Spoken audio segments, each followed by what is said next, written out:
আল্লাহর খলিলের সামনে থেকে মেহমান চলে গেল। আমার রব ওহী করে বলেন, ইব্রাহিম তুমি মেহমান কেন বিদায় করলা? বলে আল্লাহ বিসমিল্লাহ মানে না, এই জন্য বিদায় করে দিয়েছি। আল্লাহ ডাক দিলেন, ইব্রাহিম ও ইব্রাহিম তুমি কি বান্দা সৃষ্টি করেছো না আমি করেছি? বলে আল্লাহ তুমি করেছো।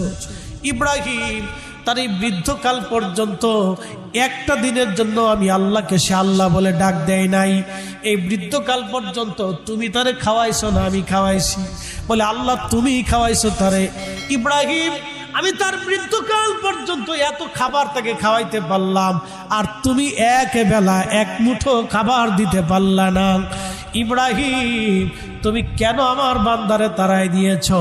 ইব্রাহিম বলে, ইয়া রব আমার ভুল হয়ে গেছে আল্লাহ, আমি ভুল করে ফেলছি আল্লাহ, আমার ভুল হয়ে গেছে।